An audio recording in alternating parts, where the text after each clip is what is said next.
स्वागत है आपका क्रॉनिकल आईएएस के इस प्लेटफॉर्म पे। हम लोग बातचीत कर रहे हैं बीपीएससी मेंस आंसर राइटिंग की। और इस बार जो आपके मेंस हो रहे हैं उसी को टारगेटेड करके आपके टेस्ट होने हैं। 10 फुल लेंथ टेस्ट है और 6 सेक्शनल, मतलब 16 टेस्ट होने हैं। आज तारीख है 10 फरवरी। 10 फरवरी से लेकर के हम आपके मेंस के 2 दिन पहले तक अवेलेबल रहेंगे। कहीं भी कोई भी संवाद स्थापित करना हो, कोई समस्या हो, तो आप हमसे संपर्क कर सकते हैं। ये सारी चीज़ें आपको ऐप डाउनलोड करके फ्री ऑफ कॉस्ट मिल जाएगी। तो बातचीत हम लोग जो कर रहे हैं वो है बीपीएससी मेंस के संभावित प्रश्नों के ऊपर। ये आपके क्वेश्चंस हैं और इसको लेकर के मैंने हैंड रिटन आपका एक मॉडल आंसर भी सामने रखा है। मॉडल आंसर का मतलब यहाँ पर स्टेप बाय स्टेप चीज़ों को कैसे लिखना रहता है। बोर्ड पर लिख देने से चीज़ें कनेक्ट नहीं हो पाती हैं। ये मैंने इसलिए लिखा है ताकि आपको आइडिया हो सके कि प्रश्न पत्र में जो रिक्वायरमेंट है आंसर में यही लिखना है। मैं पिछले 20 वर्षों से ये लिख रहा हूँ, 15 सालों से निरंतर आप मुझे देख भी रहे होंगे, नोट्स भी कहीं ना कहीं रूप में आप पढ़े भी होंगे। तो ये सारी चीजें हैं। तो हम लोग बातचीत करते हैं सबसे पहले क्वेश्चंस के ऊपर। पहला जो क्वेश्चन है वो है मौर्यन आर्ट के नेचर के ऊपर कमेंट करिए। पहला क्वेश्चन हिस्ट्री से रहता है, एवरीबॉडी नोन अबाउट इट। दूसरा, प्रकृति या आर्ट एंड कल्चर के रूप में नेचर बताइए, कमेंट करिए, एनालिसिस करिए। इस तरह की चीजें होती हैं। 98% बच्चे यही नहीं समझ पाते कि अगर पूछ रहा है नेचर ऑफ मॉडर्न आर्ट तो इसमें लिखेंगे क्या। तो शुरू करते हैं, कला के 2 प्रकार होते हैं, राजा का महल है, अशोक के स्तंभ है, यक्ष यक्षिणी की मूर्तियां, और खत्म कर देते। नहीं, जैसा प्रश्न रहता है उसका आंसर भी उसी तरह का होगा। बात चाहे नेचर हो तो अलग हो जाएगा, कमेंट हो तो अलग हो जाएगा, एक्सप्लेन होगा तो अलग होगा, क्रिटिकली रिव्यू करिए तो अलग होगा। सब चीज का अलग है। अब जब नेचर ऑफ मॉडर्न आर्ट के बारे में पूछा जा रहा है तो सबसे पहला पॉइंट आपके आंसर का होगा कि इस आर्ट का टाइम ड्यूरेशन क्या है, समय काल।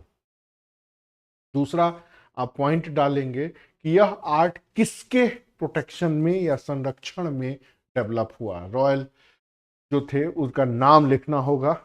तीसरा, इसमें कौन सी तकनीक अपनाई गई है, जैसे मोनोलिथिक तकनीक।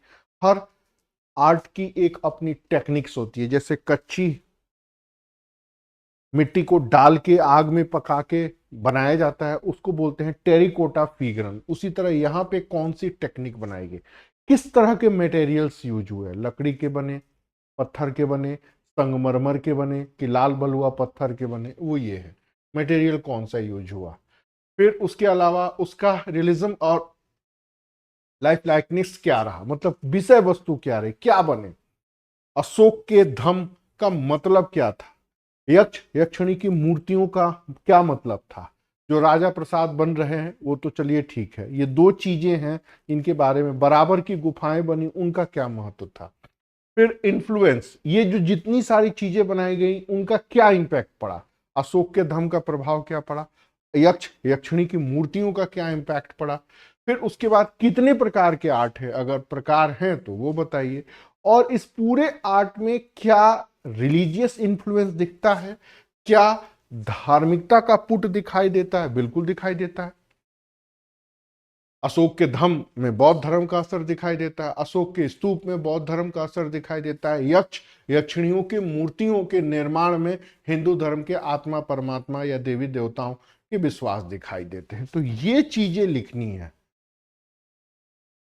आपने भी पढ़ा होगा मौर्यन आर्ट, लेकिन मैं दावे के साथ कह सकता हूं इतने एंगल से आपने सोचा नहीं होगा।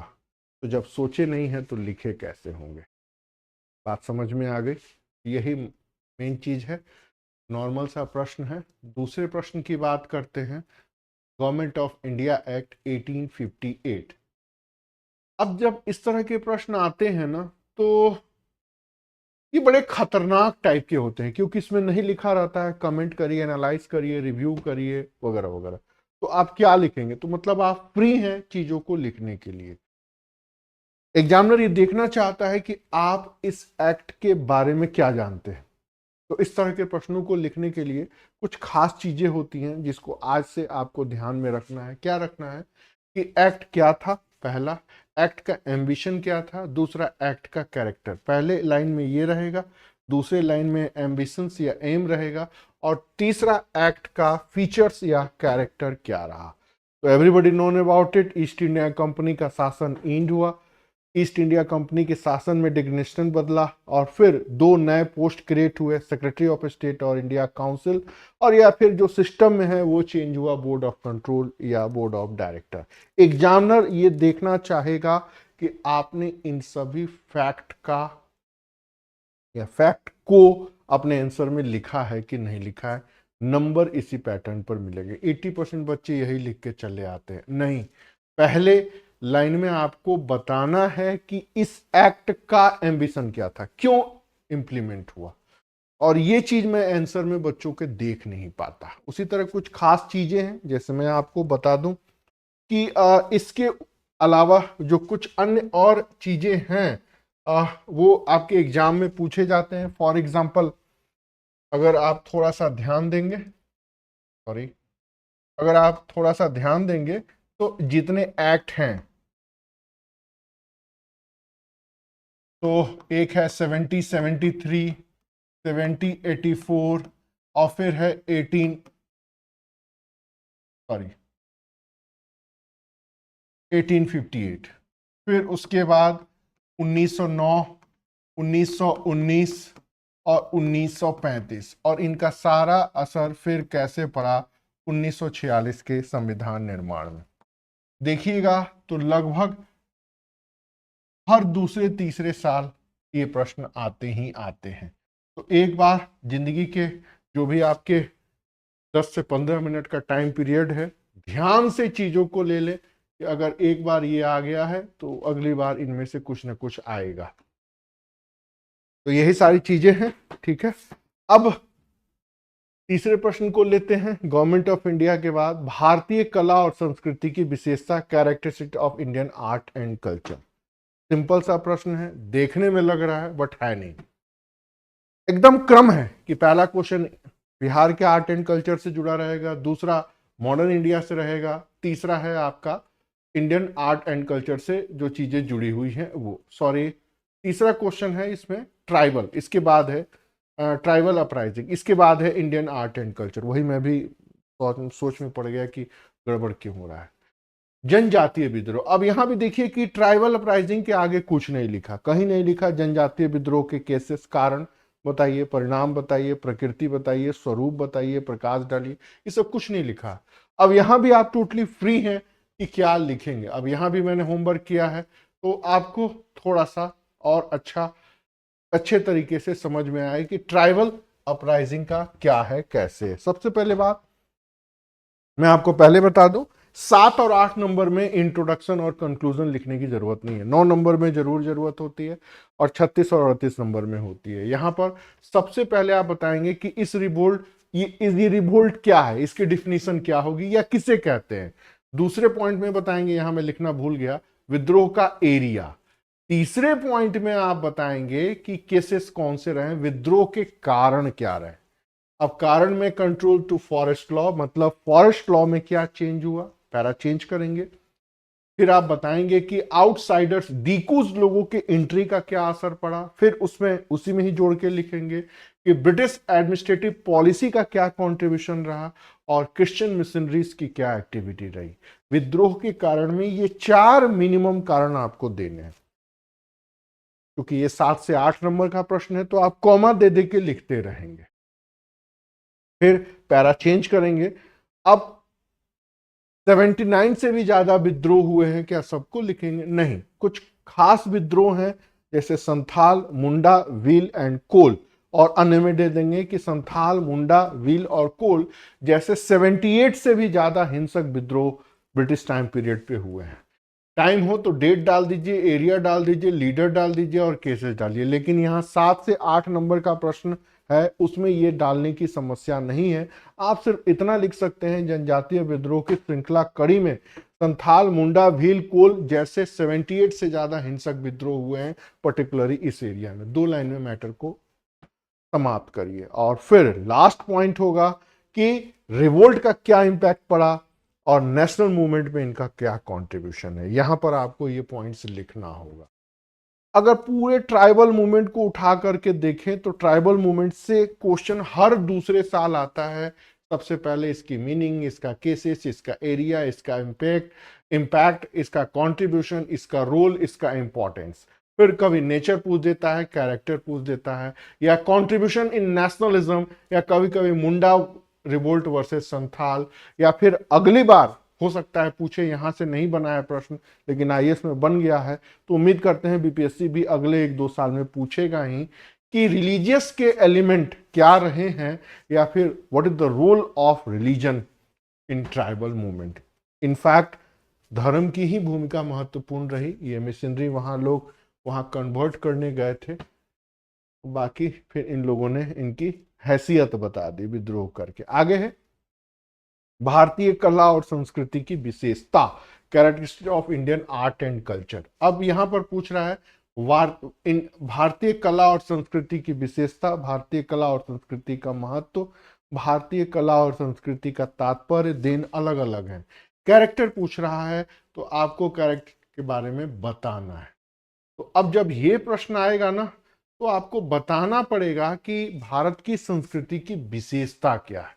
तो विशेषता है यूनिटी इन डाइवर्सिटी, फिर उसके बाद है रिलीजियस पुट होना, उसके बाद स्पिरिचुअलिटी, और फिर आपका कल्चरल कोऑर्डिनेशन। ये भारत की संस्कृति की विशेषता है। विविधता में एकता, धार्मिकता, आध्यात्मिकता और सांस्कृतिक समन्वय। मतलब हम कई लोग हैं फिर भी एक हैं, हम धर्म से काफी हद तक प्रभावित हैं, अध्यात्म से भी हैं, और हमारे यहाँ सांस्कृतिक समन्वय की परंपरा रही है। भारत सरकार की परिभाषा है, आपको भी बताना है। फिर उसके बाद पैरा चेंज करेंगे और बताएंगे फीचर्स में। पहला फीचर्स है यूनिटी इन डाइवर्सिटी। फिर आपको बताना होगा कि यह कैसे प्रकट हो रहा है। पैरा चेंज करेंगे, फिर आप बताएंगे कि हमारी सोसाइटी में रिलीजियस एंड स्पिरिचुअलिटी कैसे उभर करके सामने आ रही है। अब उसमें आप ये सारी चीजें आपके इस पॉइंट्स में होनी चाहिए, मूर्तिकला, वास्तुकला, या फिर डिस्क्लोजर, या आपके आर्किटेक्ट्स वगैरह। फिर आप बताएंगे कि प्राचीनता और निरंतरता हमारे इस कल्चर में कैसे आ रहा है। जैसे विवाह करना हमारी परंपरा है, बट विवाह में जूते चुराना, विवाह में प्री वेडिंग शूट कराना, विवाह में डांस करना, विवाह में केक काटना, विवाह में दूल्हा दुल्हन को एक साथ नाचना, ये एक नया ट्रेडिशन है। तो प्राचीनता और निरंतरता हमारे बीच में विद्यमान है। फिर आप बताएंगे कला के कई सारे डाइवर्स आर्ट फॉर्म हैं हमारे यहाँ, चाहे वो गीत, संगीत, नृत्य, या फिर सॉन्ग, म्यूजिक, आर्किटेक्ट, या कई अन्य और चीज। फिर पैरा चेंज करेंगे कि हमारे आर्ट का सिंबल्स क्या है, प्रतीक क्या है, चिन्ह क्या है।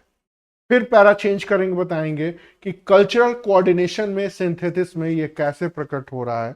और लास्ट पारा एट प्रेजेंट सिनेरियो क्या चल रहा है। ये 7 पॉइंट एनसीईआरटी के किताबों में भी दिए हुए हैं और लगभग सब जगह हैं, वहां से आपको निकालना है। लेकिन आप लोग क्या करते हैं ना, आप लोग फैक्ट को रट लेते हैं और रट करके जा करके एग्जाम दे आते हैं। नहीं, चीजों को थोड़ा समझने की कोशिश करिए कि अगर प्रश्न बन रहा है तो कैसे बनेगा और किस रूप में बनेगा। भारतीय कला और संस्कृति नॉर्मल सा एक सवाल है और उसके कैरेक्टर के ऊपर आपको कमेंट करना है। तो 4-5 प्रश्न बन सकते हैं भारत के आर्ट एंड कल्चर से।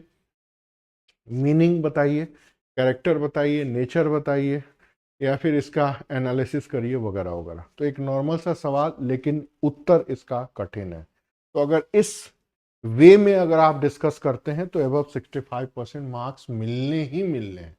अगला जो प्रश्न है वो ये है, बहुत अच्छा सवाल है कि एंशिएंट इंडिया में बिहार सेंट्रल ऑफ पावर कैसे था, इसको एक्सप्लेन करिए। यहां पर कह रहा है विस्तृत व्याख्या करिए, मतलब डालते रहिए, एक्सप्लेन करना होगा आपको कि सेंट्रल ऑफ पावर कैसे था। अब ये जो प्रश्न है वो एकदम नया है। हाल के दिनों में बिहार बेस्ड क्वेश्चन पूछे जा रहे हैं। सॉरी, हाल के दिनों में ये क्वेश्चन पूछे जा रहे हैं और इस तरह की चीजें उभर करके सामने आ रही हैं। तो जो आपको जानना है वो आपको ये है कि एंशिएंट इंडिया में बिहार सत्ता का केंद्र कैसे रहा। ये देखिए, क्या कोई और क्वेश्चन बच रहा है? एक क्वेश्चन और है, ये देखिए, प्राचीन भारतीय स्थापत्य कला की प्रकृति। इसके बाद वाला क्वेश्चन थोड़ा ऊपर नीचे हो गया, तभी मुझे लग रहा था इसको बाद में डिस्कस करेंगे। आते हैं प्राचीन भारतीय स्थापत्य कला की प्रकृति। मतलब जो हमारे यहाँ मंदिर बन रहे हैं, जो हमारे यहाँ मस्जिद बन रहे हैं, जो हमारे यहाँ गुरुद्वारे बन रहे हैं, गिरजाघर बन रहे हैं, तो इसमें देखिए मंदिर ही एंशियंट है, मस्जिद, गुरुद्वारे, गिरजाघर मेडिएवल और मॉडर्न में आ जाते हैं। पूछ क्या रहा है कि एंशियंट इंडियन आर्किटेक्चर की नेचर, प्रकृति डाले। देखिए ध्यान रखिएगा, प्रश्न के ऊपर ध्यान दीजिएगा, प्रकृति। तो जब बात होती है प्रकृति की, तो यहां भी आपको यही बताना है उनसे जुड़ी हुई चीजें कि प्रकृति में क्या, कैसे, किस तरह, कैसे अलग है। तो नेचर आपको बताना है, तो पहले आप बताएंगे हाउ डिड इट डेवलप, मतलब ये कैसे हुआ, कैसे विकसित हुआ। तो स्पिरिचुअल और रिलीजियस बेसिस है, मतलब आध्यात्मिकता का प्रभाव दिखता है, इनका एक धार्मिक आधार है और ये विश्वास को बताते हैं। जैसे कहीं मंदिर में हम जाते हैं तो उसकी कुछ एक मतलब होता है कि हम ईश्वर से मिलने जाते हैं या अध्यात्म से जुड़ने जाते हैं। दूसरा पॉइंट इसमें है डेवलपमेंट मटेरियल, सामग्री क्या रही, किस चीज से ये बना हुआ है वो बताना है। तीसरा मूर्तिकला के ऊपर आपको लिखना है कि कैसे बना, क्या है। चौथा जो हमारे यहाँ स्थापत्य हैं उनके स्टाइल्स क्या हैं, तो 3 तरह के स्टाइल हैं आपके आंसर में, नागर, द्रविड़ और बेसर शैली का सिर्फ एरिया आपको बताना है। ये जब हो जाएगा फिर आप बताएंगे इसके अलावा हमारे यहाँ रॉक कट केव्स बने, चाहे वो गया का बराबर गुफाएं हो या अजंता एलोरा जैसे अन्य हो। फिर छठा पॉइंट होगा कि जितने भी हमारे अर्बन एरिया हैं, ये जितने भी आपके आर्किटेक्ट हैं उन जगहों पर हैं जहां इनका कोई अपना इंपॉर्टेंस है, या तो वो कैपिटल है, या तो वो रिलीजियस सेंटर है, या तो वो ट्रेड सेंटर है, या किसी भी रिवर्स के संगम पर या जहां मिलती हैं वहां रहे। मतलब जितने आर्किटेक्ट बने हमारे यहाँ उनका रिलेशन अर्बनाइजेशन से और एडमिनिस्ट्रेशन से कैसे रहा, ये एनसीईआरटी में दिया है, इसलिए मैं आपको बता रहा हूं। फिर आप ये बताएंगे 7वें पॉइंट में कि किस प्रकार कल्चरल कंटिन्यूटी को ये बताते हैं। मतलब आज भी जब आप दक्षिण भारत के मंदिर देखते हैं, उत्तर भारत में तो है नहीं, तो आज भी हमारे सांस्कृतिक निरंतरता को वो बताते हैं। फिर 8वां पॉइंट बताएंगे कि इनके बनने का कारण क्या था, जस्टिफिकेशन ऑफ कंस्ट्रक्शन, क्यों बनाया जाता था मंदिर, उसका कुछ तो कारण रहा होगा, उसके बारे में बताएंगे। फिर आप बताएंगे कि सोसाइटी में ये मंदिर क्या रोल प्ले करता था, और अंतिम पॉइंट, ये संस्कृति के पार्ट हैं, ये एलिमेंट हैं कल्चर के, उसके बारे में। तो ये 10 पॉइंट हैं। आप 10 पॉइंट को क्रमबद्ध रूप से 8 पॉइंट भी आप लिख देंगे तो आपका यह उत्तर पूरा माना जाएगा। सबसे बड़ी बात, इसी सारी चीजों में यह जानना जरूरी है क्या कि आपका कोई पॉइंट मिस ना हो। थोड़ा सा बोर्ड हाईफाई है, पकड़ में नहीं आ रहा। हाँ, आपके पॉइंट्स मिस ना हो। जब आप इन सारे पॉइंट्स को डिस्कस कर रहे हैं ना, तो ये चीज ध्यान में रखा करिए, क्रमबद्धता होना बहुत जरूरी है। और मैं दावे के साथ कह सकता हूं कि अभी तक आपने जितना भी आंसर लिखा होगा इस अप्रोच में नहीं लिखा, कभी आपने ध्यान ही नहीं दिया है कि उत्तर को लिखने का भी एक स्टाइल और अप्रोच होता है। बस आप चीजों को रटते हैं और रटने के बाद लिखना शुरू कर देते हैं। नहीं, ऐसा नहीं है, चीजों को स्टेप बाय स्टेप लिखना होता है। तो ये चीज समझ में आ गई होगी। अगले प्रश्न को देखते हैं।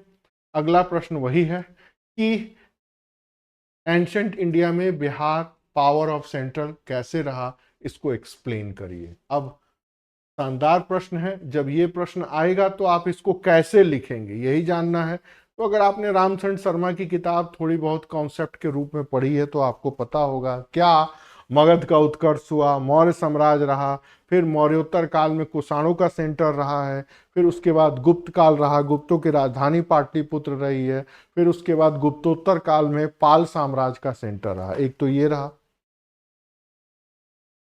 पाटलिपुत्र या बिहार या मगध से ही ज्ञान की अलख जंगी और धर्मों के ऊपर चुनौती दी गई। बौद्ध धर्म, जैन धर्म जैसे कई सारे नए धर्मों की उत्पत्ति गंगा घाटी में। ये दूसरा पॉइंट। तीसरा पॉइंट ये रहा कि एजुकेशन का सबसे बड़ा सेंटर रहा पूरे भारत में नालंदा जैसे। चौथा पॉइंट, रिलीजन को कैसे रास्ता दिखाना है, एडमिनिस्ट्रेशन को क्या करना है, कौटिल्य का अर्थशास्त्र, और साइंस एंड टेक में प्रौद्योगिकी की क्या भूमिका रही, आर्यभट्ट। ये दो चीज, तो यही 4-5 चीजें, इन्हीं को तो मिला के लिखना है। आप नॉर्मल सा प्रश्न है, लेकिन मैं दावे के साथ कह सकता हूं ये 5 डायमेंशन मिनिमम है, और भी हो सकते हैं, बच्चे के आंसर में नहीं हो पा रहा, नहीं होगा। अभी मैंने कई सारी कॉपियां जांची, उसमें भी देखा, जब मैं पूछता हूं छोड़ो, प्रश्न को समझो, पूछ रहा है एंशिएंट इंडिया में सेंट्रल पावर बिहार रहा तो कैसे रहा। हो सकता है अगला प्रश्न आपसे पूछे कि मेडिएवल और मॉडर्न टाइम पीरियड में बिहार सेंट्रल में क्यों नहीं रहा। अभी इंटरव्यू चल रहा है, एक बच्चे से मैंने यही पूछा, हिस्ट्री ऑप्शनल था, ये बताओ मेडिएवल और मॉडर्न टाइम पीरियड में बिहार सेंट्रल ऑफ पावर क्यों नहीं रहा। एक और बच्चा है, उससे मैंने पूछा, ये बताओ ब्रिटिश ईस्ट इंडिया कंपनी को या ब्रिटिश एम्पायर को चुनौती देने में बिहार का रोल कहां है, तो सीधे बताता है बाबू कुंवर सिंह। अरे उसके पहले भी है, बक्सर का युद्ध है, उसके बाद है बाबू कुंवर सिंह, फिर उसके बाद जनजातीय आंदोलन है, फिर उसके बाद चंपारण से लेकर के आजाद दस्ता की भूमिका। इतने सारे पॉइंट्स होते हैं, बच्चे को रिलेट नहीं कर पाते। जानते सब हैं, पढ़े सब हैं, समझे सब हैं, लेकिन बात जब को रिलेट करने की आती है तो वो को रिलेट नहीं हो पाता। बस इसी चीज को लिख देना है कि एंशिएंट इंडिया में बिहार का कंडीशन क्या रहा है। तो फिर जितने एम्पायर हैं पॉलिटिकल सेंटर के रूप में, पावरफुल एम्पायर का कैपिटल रहा है, तो मगध एम्पायर, मौर्य, पाल, गुप्त, पाल और लिच्छवी गणराज्य, मैं भूल गया कैसे इनका सेंटर रहा है। फिर ज्ञान और संस्कृति में क्या इनका रोल रहा है, तो rise of religion, centre of education. फिर उसके बाद ज्योग्राफिकल एरा में तो पाटलिपुत्र की स्थिति, पाटलिपुत्र की स्थिति, फिर मगध, मगध में रथमुसल, महाशिला, कंटक, ये भी आप चाहें तो पॉइंट लिख सकते हैं। और अदर में आप बताइए कि पॉलिटिकल आइडियोलॉजी और टेक्निकल डेवलपमेंट का भी सेंटर कैसे रहा, और यहां आपको कंक्लूड करना पड़ेगा। क्यों? क्योंकि 36 से 38 नंबर का प्रश्न है, तो याद रहेगा बिहार सेंट्रल में क्यों रहा। तो सबसे पहले पॉलिटिकल एम्पायर का गढ़ रहा, दूसरा बड़े बड़े साम्राज्यों की राजधानी रही, तीसरा नॉलेज मैंने नहीं लिखा क्या, हाँ शिक्षा केंद्र, तीसरा फिर से बोलते हैं पॉलिटिकल एम्पायर का सेंट्रल रहा, बड़े बड़े साम्राज्यों की राजधानी रही है, तीसरा सेंटर ऑफ नॉलेज, ज्ञान का केंद्र रहा है, उसके बाद चौथा राज्यों के अलावा गणराज्य भी सबसे पहले डेमोक्रेसी का मूल मंत्र यहां से मिला, पांचवा पॉलिटिकल आइडियोलॉजी, राजनीतिक शासन कैसे चलना है, या पॉलिटिकल कॉन्स्टिट्यूशन, जो मैंने शब्द पढ़ा कि बिहार पहला ऐसा स्टेट था जिसने भारत को पॉलिटिकल कॉन्स्टिट्यूशन दिया, मतलब राजनीतिक संविधान, कौटिल्य का था। बिहार पहला ऐसा स्टेट था जिसने भारत को बताया कि टेक्नोलॉजी का यूटिलाइजेशन या डेवलपमेंट आम लोगों के बीच में कैसे हो सकता है, आर्यभट्ट। इतने पॉइंट्स हैं, शानदार प्रश्न है, लेकिन अगली बार तैयार रहिएगा कि मध्यकाल में या मेडिएवल और मॉडर्न एरा में बिहार सेंट्रल पॉइंट्स में क्यों नहीं रहा। दूसरा प्रश्न है, बड़े प्रश्नों में आया है कि मॉडर्न इंडिया में ट्राइबल मूवमेंट के राइज, ग्रोथ एंड डेवलपमेंट और उसकी प्रकृति, मतलब उसके नेचर के ऊपर कमेंट करें। 36 से 38 नंबर का सवाल है, भारत में जनजातीय आंदोलन के उद्भव, विकास और उसकी प्रकृति की समीक्षा करिए। Examine the origin and development, the nature of tribal movement in modern India. अब ये प्रश्न, अब आप कहेंगे कि सर ऑलरेडी शॉर्ट में मॉडर्न इंडिया आपने पूछ लिया है, तो लॉन्ग में क्यों पूछ रहे हैं। तो बीपीएससी का ये ट्रेंड रहा है कि वो एक साथ शॉर्ट और लॉन्ग दोनों पूछ लेते हैं, और इस बार ट्राइबल मूवमेंट इंपॉर्टेंट है आपके पेपर में। तो सबसे पहले आपको क्या बताना पड़ेगा कि ट्राइबल मूवमेंट इंट्रो देने के बाद आप बताएंगे कि emergence of this movement main cases क्या क्या रहे, उसमें यही 4 पॉइंट आने हैं। क्या कि फॉरेस्ट लॉ में क्या चेंज आया, कैसे इकोनॉमिक एक्सप्लॉटेशन हुआ, डीकूज आए, और कैसे एडमिनिस्ट्रेटिव चेंज हुआ, और कैसे ईसाई मिशनरियों के कल्चरल इंटरफेरेंस या अटैक हुए। ये 4 पॉइंट आने हैं कारण में। इमरजेंस जब डिस्कस कर लेंगे तो फिर आप बताएंगे कि इसके डेवलपमेंट में क्या रहा, मतलब कैसे डेवलप हुआ। तो कई सारे फेज होते हैं, फर्स्ट फेज रहे, फिर सेकंड फेज रहा। अब चाहे तो आप थर्ड फेज भी डाल सकते हैं या जरूरी नहीं है, आप सेकंड फेज तक ही इसको डिस्कस कर सकते हैं, क्योंकि आफ्टर इंडिपेंडेंट झारखंड राज्य के बनने तक आंदोलन चलना माना जाता है, मतलब 1947 से सन 2000 तक चलता रहा। तो चाहे तो आप ये थर्ड पॉइंट हटा सकते हैं, बट आप 2 लाइन लिख देंगे कि समबडी से या कुछ विचारकों का मत है कि ट्राइबल मूवमेंट आज़ादी के बाद भी सक्रिय रहा और 1947 से झारखंड राज्य के निर्माण तक इसकी सक्रियता देखी जा सकती है। बस इतना ही, मर्जी आपकी। अब जब नेचर की बात आती है तो बताएंगे कि यह विद्रोह कैसा रहा। सारे विद्रोह वायलेंट थे, सारे विद्रोह स्वतः स्फूर्त थे, सारे विद्रोह आइडेंटिटी फोकस थे, मतलब अपने पहचान, अपने धर्म, अपने समाज के लिए। और सारे विद्रोह जितने भी रिवोल्ट या रिबेलियन थे वो सोशियो इकोनॉमिक पॉलिटिकल एस्पेक्ट को लेके आए थे। ये 4 पॉइंट आपके उत्तर में आना चाहिए। कंक्लूजन में क्या लिखेंगे?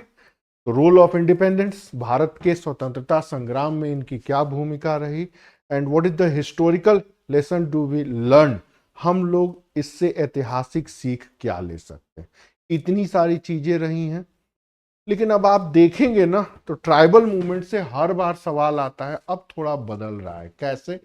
ये मैंने नीचे बता दिया। जैसे ट्राइबल मूवमेंट तो national movement versus tribal movement compare करिए, ये सवाल आएगा क्योंकि आईएएस में आ चुका है। फिर बिरसा मुंडा वर्सेस वीर कुंवर सिंह, इनको भी कंपेयर करिए। What is the contribution of Veer Kunwar Singh and Birsa Munda, या examine the role of Birsa Munda and Veer Kunwar Singh in the history of Bihar. What is the impact of this particular movement, मतलब भारत के इतिहास में या बिहार के इतिहास में इनकी भूमिका, बिहार के इतिहास में इनका प्रभाव। तीसरा, tribal movement versus Gandhian movement. Last 5 साल से पेपर उठा के देखिए तो गांधीयन मूवमेंट से कंपेयर करके सवाल जीएस में पूछे जा रहे हैं। तो बिहार में भी इसका रिफ्लेक्शन हो सकता है कि गांधीवादी आंदोलन और आदिवासी आंदोलन या tribal movement versus Gandhian movement में आपस में क्या कोरिलेशन है। और फिर ट्राइबल मूवमेंट की ideology, strategy, impact, result, importance तो हर साल आते ही आते हैं। तो ये 3-4 प्रश्न मैंने अलग से लिखा। इसको फॉर्मेट करने के बाद मैं सोच रहा था कि कुछ अन्य और चीजें तो छूट नहीं रही हैं, तो मुझे लगा इसके बारे में भी बता देना पहले से मेरा धर्म बनता है, ताकि आप इन चीजों को सोच लें। अगला प्रश्न देखें, थर्ड का ए, 19th सेंचुरी में सोशियो रिलीजियस मूवमेंट के ओरिजिन, डेवलपमेंट और उनके नेचर पर कमेंट करिए। ध्यान रखिएगा, अभी जितना मैं डिस्कस कर रहा हूं ले दे के पेपर का दायरा उतना ही होता है। अगर रिवोल्ट आएगा, फिर ये आएगा, फिर ये आएगा, अगले कई वीडियो में हमने बताया, यहां भी आपको बता रहे हैं। तो सोशियो रिलीजियस मूवमेंट के ओरिजिन, डेवलपमेंट और उसके नेचर के ऊपर कमेंट करना है। नॉर्मल सा प्रश्न है, लेकिन उत्तर इसका नॉर्मल नहीं है। तो रिलीजियस मूवमेंट में सबसे पहले आप इंट्रो लिखने के बाद बताएंगे इसका ओरिजिन कैसे हुआ। तो ओरिजिन में impact of western education, social evil, सामाजिक बुराइयां, रोल ऑफ क्रिश्चियन मिशनरी, ईसाई मिशनरियों का प्रभाव, एनलाइटमेंट या ज्ञानोदय या कोई अन्य और काल। ये 5 पॉइंट आपके पैरा में पहली बार आना चाहिए कि 19वीं शताब्दी में भारत में समाज सुधार आंदोलन के उद्भव में पश्चिमी शिक्षा के अलावा परंपरागत भारतीय समाज की कुरीतियों का विरोध और ईसाई मिशनरियों के हस्तक्षेपकारी या आलोचनात्मक भूमिका प्रभावी रही, जिसके वजह से समाज सुधार का आंदोलन का वातावरण बना। कुछ विचारक ये भी मानते हैं यह वह युग था जो पूरी दुनिया में जागरण का प्रतीक बना। तो भारत में भी समाज सुधार आंदोलन के उद्भव में ये कुछ परिस्थितियां उत्तरदायी रही। हो गया पहला पैरा, ये पैरा चेंज करेंगे। फिर आप बताएंगे कि इनका डेवलपमेंट कैसे हुआ। तो कुछ हमारे यहाँ जो सोशियो रिफॉर्म मूवमेंट हुए, कुछ उसमें फॉर्मेसिस्ट मूवमेंट रहे, मतलब कुछ सुधारवादी रिफॉर्मिस्ट मूवमेंट हुए, रिफॉर्म के मूड में थे, और कुछ पुनरुत्थानवादी या रिवलिस्ट मूवमेंट रहे। कुछ उनके नाम बताएंगे, जैसे ब्रह्म समाज और आर्य समाज। एक ब्रह्म समाज सुधार की बात करता है और आर्य समाज पुनरुत्थान की बात करता है, वेदों की ओर लौटो।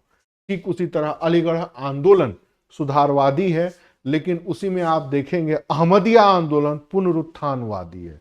अलीगढ़ आंदोलन सैयद अहमद खान, अलीगढ़ मुस्लिम यूनिवर्सिटी, लेकिन इसी के साथ देवबंद आंदोलन प्योर इस्लाम पर बैक की बात करता है। कुछ सोशियो रिलीजियस रिफॉर्म के लीडर और उनकी स्ट्रैटेजी, ये 3 आपके इस पैरे में आने चाहिए। अब हैं तो 200 से ऊपर ज्यादा सुधार आंदोलन, कैसे लिखेंगे? यही तो कुछ टेक्निक्स है। तो 3-4 का नाम लिख लिए। सुधारवादी आंदोलन में 2-3 हैं, पुनरुत्थानवादी आंदोलन में भी 2-3 हैं, और जो कुछ फेमस समाज सुधारक है, राजा राम मोहन रॉय, दयानंद सरस्वती, ईश्वरचंद्र विद्यासागर, सैयद अहमद खान, मोहम्मद कसीम बेनतवी, रशीद अहमद गंगोही, ये बस इतना नाम पर्याप्त है। फिर आप बताएंगे नेचर के बारे में कि इनसे चेंज क्या आया, सोसाइटी में क्या चेंज आया, पहला पॉइंट बताएंगे। दूसरा, ये पॉइंट्स में आप लिखेंगे तो ज्यादा बेहतर होगा। फिर महिलाओं के कंडीशन में क्या आया, वुमेन्स एम्पावरमेंट को कैसे इसने मोटिवेट किया। तीसरा, सोशल इक्विटी का रास्ता इसने कैसे बनाया। चौथा, इंटेलेक्चुअल के इंडिकेटर कैसे बनाए, मतलब बौद्धिकता के मानक, मतलब बुद्धिजीवी यही होगा जो समाज सुधार की बात करेगा, जो प्रगतिशील होगा, या इन मुद्दों के ऊपर अपना उदार दृष्टिकोण रखे। फिर आप बताएंगे कि नेशनलिज्म के ओरिजिन में इनका क्या कंट्रीब्यूशन है। फिर आप बताएंगे कि नेशनल मूवमेंट के स्ट्रैटेजी को तय करने में इनकी क्या भूमिका रही, मतलब कंट्रीब्यूशन इन नेशनल मूवमेंट। अब चाहे आइडियोलॉजी हो, एम्बिशंस हो, वो इतनी सारी चीजें कई बार आ चुकी हैं, ये खत्म हो चुका है। बट इस बार भी अगर आप थोड़ा और तैयार करना चाहते हैं तो role of socio reform movement, समाज सुधार आंदोलन का संबंध नेशनलिज्म, कॉमनलिज्म, नेशनल मूवमेंट की आइडियोलॉजी और स्ट्रेटजी से कैसे रिलेटेड रहा, ये प्रश्न, मतलब जैसे कमेंट दे सकते हैं, राष्ट्रीय आंदोलन की जितनी विचारधाराएं उपजी हैं उनका जुड़ाव समाज सुधार आंदोलन से रहा, कमेंट करिए। दूसरा, सोशियो रिफॉर्म मूवमेंट के गर्भ से निकली चेतना ने भारत में सांप्रदायिकता को जन्म दिया। जब आर्य समाज ने कहा हिंदू, हिंदी, हिंदुस्तान, तो फिर अलीगढ़ मुस्लिम यूनिवर्सिटी ने में कहा हमें पाकिस्तान। तो जो ये चीजें बनी हैं, बहुत बड़ा रोल रहा है सोशियो रिफॉर्म मूवमेंट का। तो बेहतरीन सवाल है, सोशियो रिफॉर्म मूवमेंट ओरिजिन कैसे हुआ, डेवलपमेंट कैसे हुआ, नेचर क्या रहा, इम्पैक्ट क्या रहा, और नेशनल मूवमेंट में कंट्रीब्यूशन क्या रहा, फिर वुमेन्स एम्पावरमेंट को कैसे इसने मोटिवेट किया। यही सवाल आते ही हैं। अगला सवाल देखिए, बेहतरीन है कि बिहार की पॉलिटिक्स में नेशनलिज्म के ओरिजिन में पॉलिटिकल और इकोनॉमिक एक्टिविटीज का क्या रोल रहा है। सीधे पूछ रहे हैं कि ब्रिटिश टाइम ड्यूरेशन में, ब्रिटिश पीरियड में जो चीजें चेंज हुई, मतलब उनके जो पॉलिसियां इंप्लीमेंट हुई, उसका बिहार के नेशनलिज्म में क्या कंट्रीब्यूशन रहा है, ध्यान रखिएगा क्या रहा है। तो पहला आप इंट्रो देंगे, इंट्रो के बाद आप बताएंगे कि कैसे एडमिनिस्ट्रेटिव पॉलिसी बिहार में इंप्लीमेंट हुई, इनको कैसे लागू किया गया। दूसरा, कैसे बिहार के लोगों को लगा कि हमारे साथ डिस्क्रिमिनेशन या फिर भेदभाव हो रहा है। कैसे इंग्लिश एजुकेशन का इम्पैक्ट पड़ा और कई तरह के ऑर्गेनाइजेशन बने। कैसे इकोनॉमिक पॉलिसीज से हम इफेक्टेड हुए और हमारी पूरी इकोनॉमी का कॉलोनाइजेशन हुआ। कैसे इनके रिएक्शन में ट्राइबल मूवमेंट्स हुए और राजाओं और उनको एथनिक में आते हैं, और कैसे कास्ट बेस्ड कॉन्सेंस या राजनीतिक चेतना का उदय। ये 6 पॉइंट हैं, इन्हीं को आपको लिखना है। मैं दावे के साथ कह सकता हूं 1-2 पॉइंट से ज्यादा बच्चे नहीं लिख पाते हैं। ऐसा नहीं कि कोई नहीं जानता, ध्यान ही नहीं जाता, उनको ये पता ही नहीं हो रहा है कि उस प्रश्न में क्या लिखना है। वो शुरू करते हैं कि हाँ कोई बंगाल गया, पढ़ने गया, भेदभाव हुआ, आए बिहार में, आए पटना में, आए अलग बिहार राज्य की मांग की, अखबार निकाले, ये किए वो किए, और बिहार राज्य का 1912 में गठन हो गया। ये तो नेशनलिज्म का एक इंडिकेटर है, बट यही नहीं है। एक है ऊपर सच्चिदानंद सिन्हा जैसे लोग, और दूसरा नीचे बिरसा मुंडा जैसे लोग। उसके नीचे कांग्रेस के अलावा त्रिवेणी संघ जैसी संस्थाएं बन रही हैं, यादव कोयरी और कुर्मी का गठबंधन। कांग्रेस अगड़ी जाति लोगों का एक मंच बना तो त्रिवेणी संघ बना। इसी त्रिवेणी संघ का विलय बाद में समाजवाद में हुआ। इसी समाजवाद से बना जनता पार्टी, फिर जनता दल, फिर आरजेडी और जनता दल यू। चल ही रहा है। तो जातियों की चेतना उभर के आई बिहार के नेशनल लेवल के नेशनलिज्म। अब यही पॉइंट आपको डिस्कस करना है, क्योंकि 36 और 38 नंबर के हैं। तो administrative policy, dual behaviour, western education, और सब इसमें आपके जो भी उनकी राजस्व नीतियां हैं, अकाल पड़े, लघु उद्योगों का पतन हुआ, इनके भी कई तरह के सब पॉइंट्स होते हैं। बट इतना पर्याप्त है, इतना जो मेंस लिखने वाले लोग हैं वो जानते हैं। मूल बात है कि नॉर्मल से दिखने वाले प्रश्न का उत्तर नॉर्मल नहीं होता। आप लोग कहते हैं अरे भाई नॉर्मल सा प्रश्न है, ऐसा नहीं होता। स्टेप बाय स्टेप चीजों को अगर नहीं लिखेंगे तो मार्क्स नहीं मिलेगा। आगे देखिए, चौथा क्वेश्चन पूछ रहा है कि इंडियन जुडिशरी की वर्किंग स्ट्रक्चर के ऊपर इतना छीछालेदरी आलोचना या क्रिटिसाइज क्यों हो रहा है। पहला प्रश्न करंट अफेयर से, ध्यान रखिएगा ये करंट अफेयर से जुड़ा हुआ टॉपिक है, ये पॉलिटी नहीं है। यहां पर अगर पॉलिटी आ गया तो इसका उत्तर कुछ अलग होगा। तो नॉर्मल सा प्रश्न है कि भारत की जुडिशरी में इतने विवाद क्यों हो रहे हैं। 8 नंबर का सवाल है, तो आप बताएंगे क्यों हो रहा है। तो देखिए, पहला जो इनका आरोप क्या है वो है कि जुडिशियल डिले हो रहा है। मतलब सारे मामले तारीख पे तारीख, लंबित मामले पेंडिंग पड़ते जा रहे हैं। 5 करोड़ से ऊपर केस है। तीसरा, जो जजेज हैं उनकी जो वर्किंग स्ट्रक्चर है वो डिस्प्यूटेड है। वर्किंग स्टाइल ऑफ जजेज और स्टेटेज वो प्रॉब्लम क्रिएट कर रहे हैं। नोटों के भरे हुए बैग मिल रहे हैं और कोई रेस्पॉन्सिबिलिटी नहीं है। Lack of accountability. फिर सेपरेशन ऑफ पावर थ्योरी का उल्लंघन कर रहे हैं। फिर एग्जीक्यूटिव से इनकी टकराहट निरंतर दौर जारी है, टिक्का टिप्पणी किए जा रहे हैं, करप्शन के मामले हैं। और हमारे देश का जो जुडिशियल स्ट्रक्चर है वो भी अपर्याप्त है, इंफ्रास्ट्रक्चर की कमी है, और कोई भी चेंज को एक्सेप्ट ये लोग नहीं कर रहे हैं। इसमें एक लाइन ये भी बन सकता है, कॉलेजियम और एनजीएससी। और कहीं कहीं कुछ रूप में ये डिक्टेटरशिप टेंडेंसी वाले हैं। ये 10 पॉइंट है, इसमें से 7 और 8 पॉइंट पर्याप्त होते हैं। कॉमन सेंस का क्वेश्चन है। क्वेश्चन यही पूछ रहा है कि आज आपके देश में न्यायपालिका की आलोचना क्यों हो रही। तो नॉर्मल सा सवाल है, आपको नॉर्मल ये पॉइंट वाइज में लिख के चले जाना है। बच्चे सब जानते हैं, लेकिन जब लिखते हैं ना तो ये पॉइंट ऊपर आता है, ये पॉइंट नीचे आता है। नहीं, अपने ज्ञान को थामिए, थोड़ा चिंतन करिए, थोड़ा मनन करिए और लिखने का प्रयास करिए। जब तक आप लिखने का प्रयास नहीं करेंगे तब तक मार्क्स अच्छे नहीं मिलेंगे। अगला सवाल देखिए, भारत में प्रचलित राजनीतिक विवादों में सोशल मीडिया की भूमिका की विवेचना करिए। इस बार के मतलब पिछले बार के बिहार इलेक्शन में ये बात उभर करके आई कि बिहार के इलेक्शन को जितवाने में सोशल मीडिया की कैंपेनिंग की बहुत बड़ी भूमिका रही। यही चीजें पूछ रहे हैं। तो सोशल मीडिया पॉलिटिकल डिस्प्यूट्स को क्रिएट करने में कैसे रोल प्ले कर रहा है, सबसे बड़ी बात। 8 नंबर का सवाल है।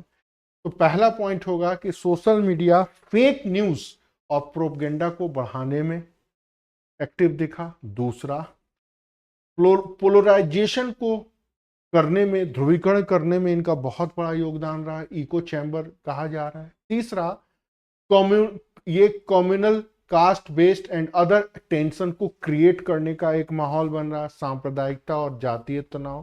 फिर कहीं कहीं चुनाव के हेर फेर में भी फर्जी न्यूज के रूप में यह देखा गया, कहीं कहीं एजेंडा सेटिंग में भी यह देखा है, कहीं कहीं नहीं पूरी जगह ट्रोलिंग में देखा है, और कहीं कहीं तो प्रत्याशियों के पर्सनालिटी को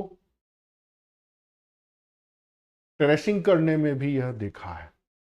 ये 7 पॉइंट है। कुछ मैंने आंकड़े जब मैं पढ़ रहा था और जब मैं ये इसको लिख रहा था तो मैंने देखा कि बिहार के इलेक्शन में इलेक्शन कमीशन ने 25 हैंडल्स पर एफआईआर किया और लगभग 1725 पोस्ट बोला हटाओ इसको।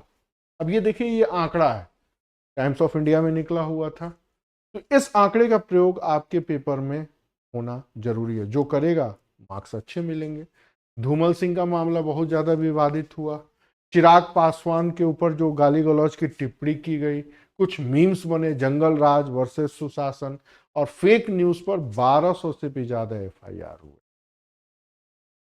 तो आप समझ सकते हैं कि अगर ये कंटेंट उत्तर में गया तो 70% नंबर मिलेंगे, नहीं गया तो 30 से 40 से 50% तो सबको मिलते हैं। मूल बात है कि आप इस प्रश्न को कैसे लिखते हैं। दिखने में एकदम नॉर्मल सा प्रश्न, सोशल मीडिया का इम्पैक्ट सोसाइटी पे, सोशल मीडिया का इम्पैक्ट सिक्योरिटी पे, सोशल मीडिया का इम्पैक्ट गवर्नेंस पे, देन सोशल मीडिया का इम्पैक्ट पॉलिटिकल एक्टिविटीज में या आइडियोलॉजी में या कंट्रोवर्सी क्रिएट करने। बिहार का जो ये जीएस का ये वाला पेपर है थोड़ा सा अपने आप में अजीब है, क्योंकि वो अत्यंत व्यवहारिक प्रश्नों को पूछता है, खासकर जो बिहार में घटित हो रहे हैं। बिहार में कैसे घटित हो रहे हैं बताने की जरूरत नहीं है। अगला प्रश्न थका हुआ है, आरटीआई एक्ट के चैलेंजेस और रिफॉर्म का जो है इनिशिएटिव उसके बारे में बोले। कुछ प्रश्न हमेशा से इंपॉर्टेंट होते हैं, उनको आप इग्नोर नहीं कर सकते, जैसे ई गवर्नेंस और आरटीआई। तो एकदम चीजें फिक्स हैं। आरटीआई चैलेंजेस तो आप बताएंगे, पहला पॉइंट क्या प्रॉब्लम है, जैसे डिले हो रहा है और अन्य इश्यूज हैं। अब उसमें आपको ये कंटेंट डालना होगा। दिखने में भी नॉर्मल सवाल आपका बेहतर उत्तर क्यों नहीं बन पाता, क्योंकि अगर आप उसमें कंटेंट नहीं डालते हैं तो वो एक नॉर्मल उत्तर हो जाएगा। 4 लाख केस पेंडिंग्स हैं, कई आयोग तो बंद हो चुके हैं।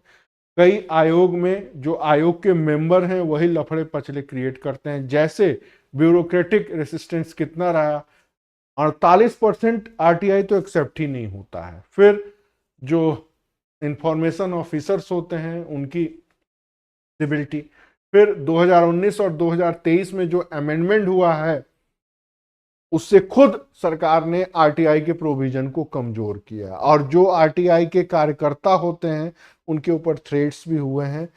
लगभग 1100 से भी ज्यादा कार्यकर्ता मारे जा चुके हैं, 2000 से भी ज्यादा कार्यकर्ता को टॉर्चर किया गया है। तो ये तो है हमारे देश में। अब आते हैं रिफॉर्म के बारे में। तो स्ट्रेंथ कमीशन को स्ट्रांग करिए, अवेयरनेस बढ़ाइए, यूनिफिकेशन विथ लोकपाल।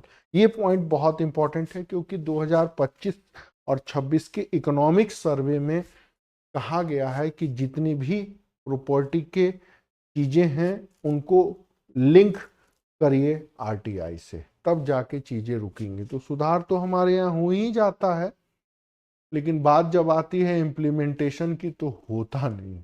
आगे देखिए, बेहतरीन सवाल है। भारत में नागरिक सुरक्षा के लिए भीड़ प्रबंधन की व्यापक आवश्यकता है, विवेचना करिए। हमेशा प्रॉब्लम आती है, भीड़ में भगदड़ हो जाती है, मौतें हो जाती हैं। इसके लिए एक इंटरनेशनल लेवल का कॉन्फ्रेंस हुआ और भारत भी उसमें शामिल हुआ, तो उम्मीद है ये प्रश्न बनेगा। बस भीड़ प्रबंधन क्यों जरूरी है, सिविल सेफ्टी, तो सेफ्टी और लाइफ सेविंग्स के लिए, सेफ ट्रैफिक मैनेजमेंट के लिए, अंडरस्टैंडिंग क्राउड साइकोलॉजी, भीड़ के मनोवैज्ञानिक पहलू को समझने के लिए कि सिंपल धरना प्रदर्शन हो रहा है या फिर कम्युनल राइट्स का आमंत्रण दिया जा रहा है, फिर डिजास्टर मैनेजमेंट के एक्ट के प्रोविजन को जानने के लिए, या साइंटिफिक टेक्निकल चीज़ों को अडॉप्ट करने के लिए। कुछ एग्जाम्पल्स हैं, जैसे हाथरस में ये कांड हुआ, दाहोद बिहार मंटू मेला, अभी दिसंबर 2025 में अभिनेता विजय की रैली में केरला में क्या हुआ, या फिर आईपीएल जीत के जो बैंगलोर की टीम लेके आई उसमें क्या भगदड़ हुई। ये 3-4 केसेस हैं, मर्जी आपकी डालें या ना डालें। लेकिन सरकार ने एक डाटा दिया है कि 1996 से 2025 तक भारत में 40,000 भीड़ से जुड़े हुए हादसे हुए, इसलिए ये प्रश्न आ जाता है। खैर, अगले प्रश्न को देखें। भारत में औषधीय विनियामक प्रणाली से जुड़ी चुनौती सुधार के पहलू की चर्चा करें। ड्रग रेगुलेटरी बॉडी में क्या प्रॉब्लम है। अब ये प्रश्न क्यों आएगा? प्रश्न ये आएगा कि भारत के कफ सिरप को पी के कुछ जगहों के बच्चे मर गए। ये घटना एक बार नहीं 3 बार हो चुकी है, इसके पहले भी ये चीजें हो चुकी हैं। तो अब ये प्रश्न आता है कि आखिर भारत में इस प्रॉब्लम को कंट्रोल गवर्नमेंट क्यों नहीं कर पा रही है, प्रॉब्लम क्या है। तो आपको जानना है, एक तो प्रॉब्लम और दूसरा जानना है प्रॉब्लम का सॉल्यूशन। आइए,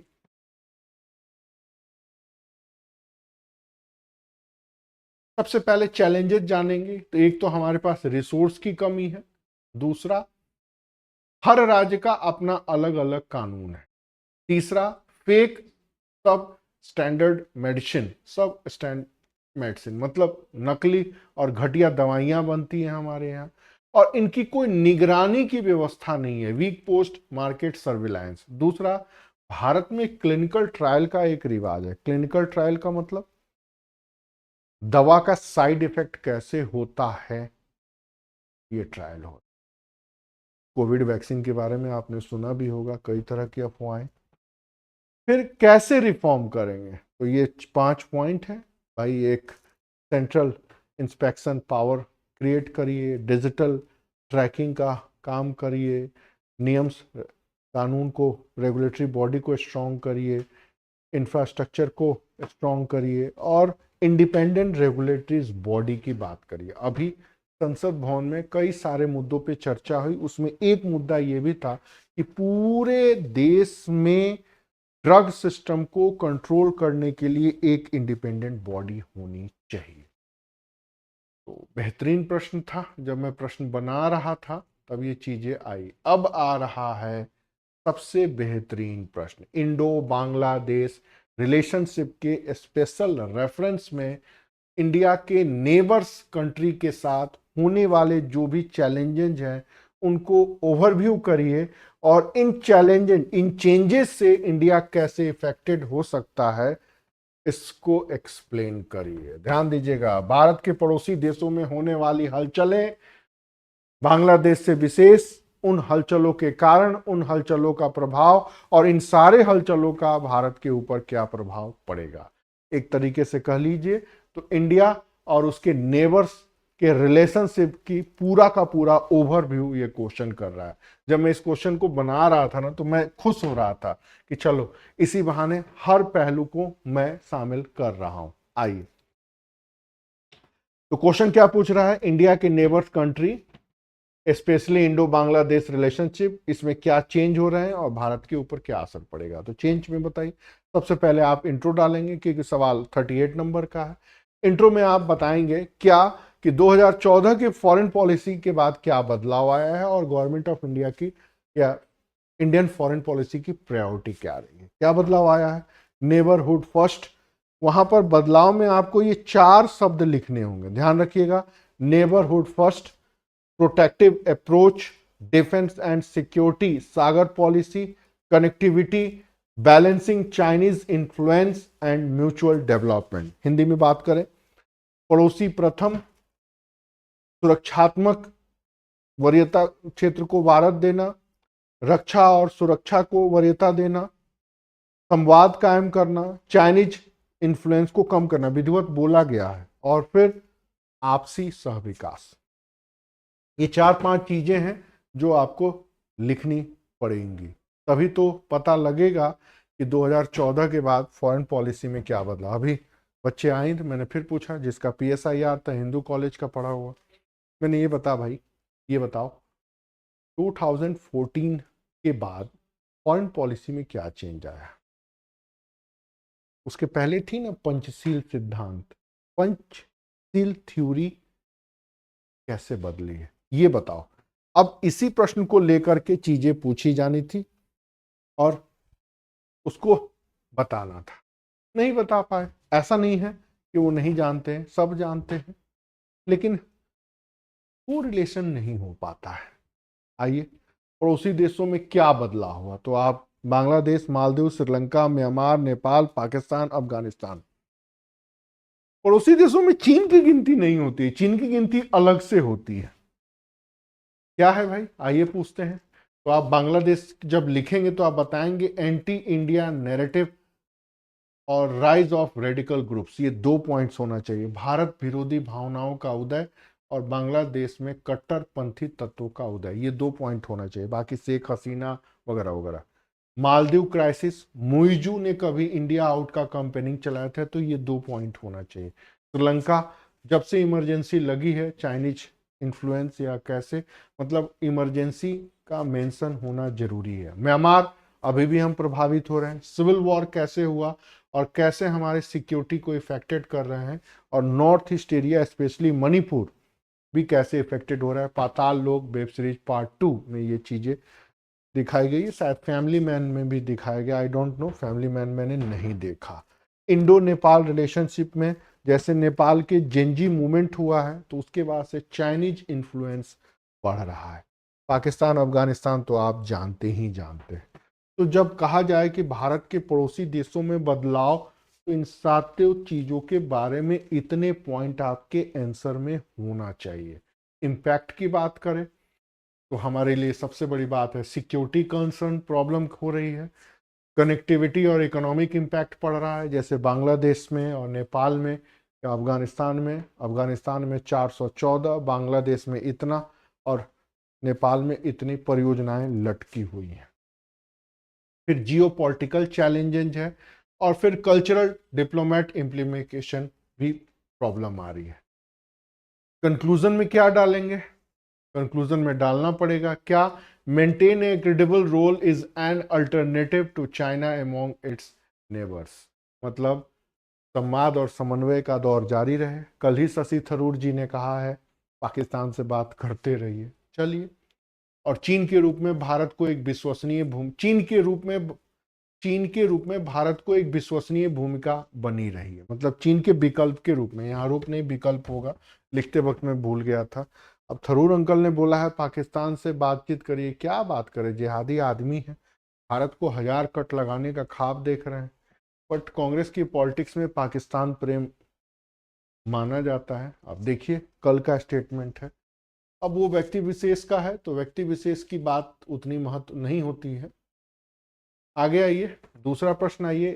यूएन के 18 ईयर्स हो रहे हैं, बिहार को यूएन से कुछ ज़्यादा प्रेम है, और इसमें रिफॉर्म, रिप्रेजेंटेटिव और जो ग्लोबल सिस्टम में बदलाव हो रहा है उसके चैलेंजेस क्या हैं, भारत की भूमिका क्या हो सकती है।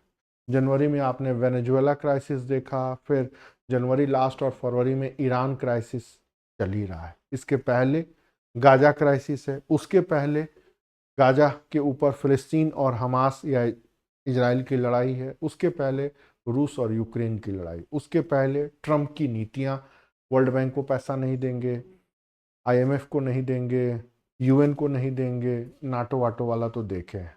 फिर नाटो की एक्टिविटी को किनारे करिए तो ग्रीनलैंड कब्जा कर लेंगे, कनाडा को कब्जा कर लेंगे, और भी फलाना टिकाना, और यूएन हमेशा की तरह मुंह ताक रहा है, और भी कई बातें। भारत क्या करेगा भगवान जाने, लेकिन जब पेपर पे आता है तो आपको ये सारी बातें चिकनी चुपड़ी लफ्जों में लिखनी होगी, नंबर तभी मिलेगा। क्या लिखेंगे, UN at the rate of 40 challenges and reform. सबसे पहले आप बताएंगे कि भाई सुरक्षा परिषद में, यूनाइटेड नेशन के सिक्योरिटी काउंसिल में रिफॉर्म होना चाहिए। सेकंड पॉइंट, ग्लोबल साउथ को रिप्रेजेंटेटिव मिलना चाहिए। Third point, efficiency and financial reform, जो भी हो इसमें पहल होनी चाहिए। और चौथा पॉइंट है failure in the conflict resolution, मतलब समाधान खोजने में विफलता। तो चैलेंजेस एंड रिफॉर्म पे यही 4 पॉइंट है, इसको आप क्रमशः पैरा बदल बदल करके लिखेंगे। आगे देखिए रोल ऑफ इंडिया का क्या होगा। तो एक है G4 की भूमिका, मेंबरशिप।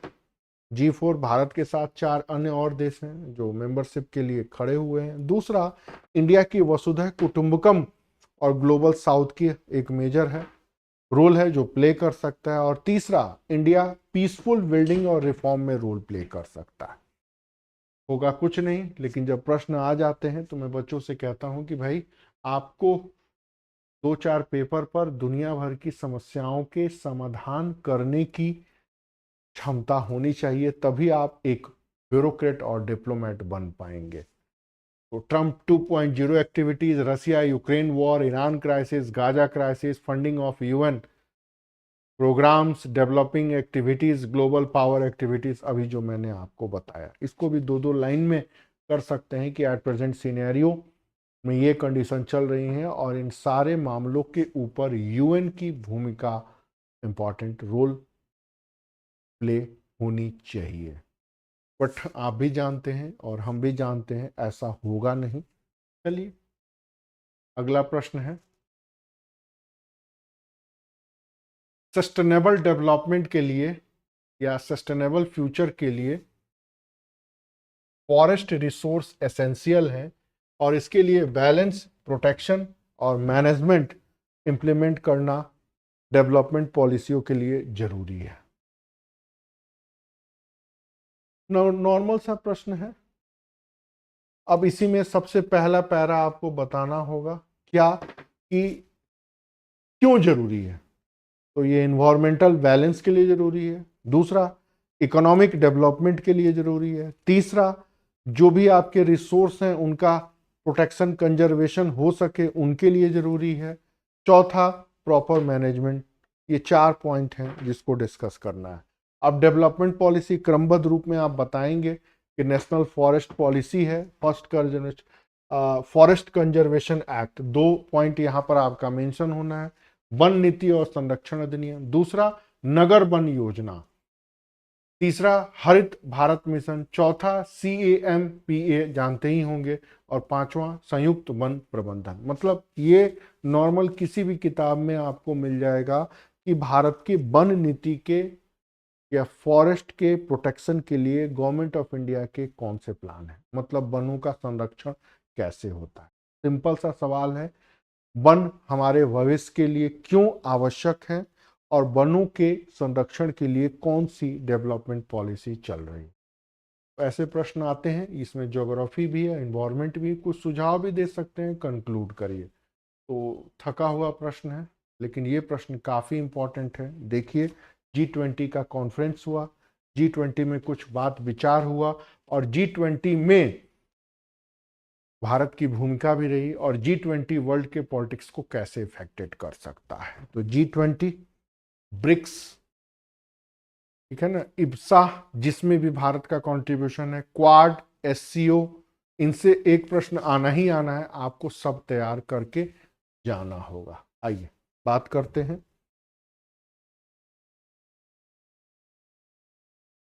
सबसे पहले आप G20 कॉन्फ्रेंस के बारे में बताएंगे, इनकी आइडियोलॉजी एस्पेक्ट्स क्या रहे हैं 2025 की। तो ग्लोबल साउथ फोकस रहा है, इंक्लूसिव और सस्टेनेबल डेवलपमेंट फोकस रहा है, जियोपॉलिटिकल चैलेंजेस क्या क्या रहे हैं, और इसमें मल्टीलेटरलिज्म और ह्यूमन डेवलपमेंट, ये 5 बातें हुई हैं जोहान्सबर्ग के सम्मेलन में। इन पांचों को क्रमबद्ध रूप में आपको लिखना पड़ेगा। पैरा चेंज करेंगे, इसकी यूटिलिटी क्या है और रिलेवेंस क्या है। तो यूटिलिटी में क्या है भाई कि ये एक इंक्लूसिव फोरम है, समावेशी मंच है, कुछ नया कर सकते हैं और ग्लोबल गवर्नेंस में कंट्रीब्यूट कर सकते हैं। ये 3 पॉइंट आपको पॉजिटिव देना होगा। फिर आप पैरा चेंज करेंगे, इसी में बताएंगे चैलेंजेज क्या है। तो चैलेंजेज में यह कैसे इंप्लीमेंट होगा, इसके इतने मेंबर हो रहे हैं उनको कैसे संभालेंगे, और स्पेशली चर्चा हुई कि क्लाइमेट फाइनेंस के रूप में ये फेलियर रहा। तो ये पॉजिटिव और ये नेगेटिव, या फिर ये इनिशिएटिव और ये challenge, not positive negative, initiative और चैलेंज। फिर हमारा क्या रोल हो सकता है, तो हमारा वसुधा कुटुंबकम लेकर के हम पहुंच जाते हैं, जियो और जीने दो, या फिर ग्लोबल साउथ की भूमिका भारत के साथ, तो India's role and approaches, legacy carrier, वसुधैव कुटुंबकम, फिर क्लाइमेट चेंज में, डिजास्टर, डिजिटल इंफ्रास्ट्रक्चर में और ग्लोबल साउथ में। ये 3 बातें भारत ने जोहान्सबर्ग के सम्मेलन ने कही है। और फिर ग्लोबल साउथ का भी मंच हो सकता है और कुछ नया पहल भी हम कर सकते हैं। India's role is important, participates and क्या नाम है, कंस्ट्रक्टिव फोर्सेस। भारत का रोल महत्वपूर्ण हो सकता है। तो स्टैट इसमें शामिल नहीं है, स्टैट अलग से होगा, वो मैं डिस्कस नहीं करूंगा क्योंकि वो मेरा विषय नहीं है। हम लोगों ने जो बात की वो यही कि इन सारे प्रश्न आप यहाँ से डाउनलोड कर सकते हैं और इन जो भी मैंने ये फॉर्मेट भी लिखा वो भी आप वहाँ से ऐप से डाउनलोड कर सकते हैं। बहुत से लोग मेंस आंसर राइटिंग कराते हैं, बस ये प्रश्न है और प्रीवियस ईयर्स के क्वेश्चन को लेकर के टिप के मॉडल आंसर दे देते हैं। नहीं, ये गलत तरीका है। आज आंसर तो आपके मोबाइल में है। मेन इंपॉर्टेंट थिंग कि आप प्रश्न को कैसे लिखेंगे, दूसरा प्रश्न में क्रमबद्ध रूप में कैसे चीजों को लिखते हैं, और तीसरी बात, एग्जामिनर किस बेस पर नंबर देता है ये बच्चे समझ नहीं पाते हैं। इसमें से मैंने कोई ऐसी बात नहीं बताई है जो आप न जानते हो या न जानती हो, पर चीजों को समझना और चीजों को राइटिंग में प्रैक्टिस करना ये इंपॉर्टेंट है। बिरसा मुंडा लिखते हैं तो कोई पॉइंट ऊपर आ जाता है, कोई पॉइंट नीचे आ जाता है। प्रॉब्लम यही है, चीजों को बेहतर तरीके से जब तक आप राइटिंग स्किल पर अपने आप को फोकस नहीं करेंगे तब तक आपको पता ही नहीं चलेगा कि कमियां कितनी। अभी यूपी का रिजल्ट आया, हमारे यहाँ 58 बच्चे मेंस दिए थे, 13 बच्चों का मेंस कॉल हुआ, बट उसमें से कई सारे बच्चे बहुत अच्छे थे जिनका कॉल नहीं हुआ। मैंने उनको 3 दिन का समय दिया कि तुम खुद सोच के बताओ कि आखिर तुम्हारा मेंस में क्यों नहीं हुआ। उसमें से 90% बच्चियों ने बता दिए कि सर इन वजह से मेरा मेंस नहीं हुआ। हमने ऐसे पर ध्यान नहीं दिया, हमने साइंस एंड टेक को अधूरा छोड़ा, तो किसी का हिस्ट्री कमजोर है। नहीं, सबको बराबर वे में पढ़ना है। मैंने यहाँ पर कोई ऐसी चीज नहीं बताई है जो नॉर्मल बुक्स में नोट्स में अवेलेबल नहीं है, बट आप चीजों को कितना पढ़ते हैं, चीजों को कैसे ऑब्जर्व करते हैं, और सबसे बड़ी बात चीजों को कैसे लिखते हैं। तो ये पहला टेस्ट का था, अब सेकंड पेपर भी होगा और लगभग 10 फुल टेस्ट हैं और 6 सेक्शनल हैं और आपके सारे टॉपिक यहाँ से कवर हो जाए। अब निर्णय आपको करना है कि लाइक और सब्सक्राइब के चूरन बेचने वाले लोगों के जाल में आना है या कुछ ठोस करना है। अब ये तो आप देख करके आइडिया हो गया होगा कि मैंने खुद कितना परिश्रम किया, कोई एआई का सहारा नहीं लिया। आजकल तो एआई पे डालिए कि पेपर बना के दे दो, लोग वही करा रहे हैं और बच्चे भी वही लिख रहे हैं, बट उनका होता नहीं है। जब तक आप अपने इस राइटिंग स्किल को डेवलप नहीं करिएगा कुछ नहीं होने वाला। मर्जी आपकी, हमसे जुड़े या ना जुड़े, डिसीजन तो आपको लेना है। तो इस पे यहाँ ये सेक्शनल है, आप इस पे जुड़ सकते हैं यहाँ पर ऐसे ऐसे। अगली क्लास में हम फिर चर्चा करेंगे कब कब ये टेस्ट पेपर एक्सप्लेन होगा, उसका भी शेड्यूल आपके पास आ जाएगा और ये सफ़र जारी रहेगा। आपके मेंस के 2 दिन पहले तक हम अवेलेबल हैं, जो मर्जी आए पूछिए। इतना तो आपको पहली क्लास में आभास हो ही गया होगा। Thank you.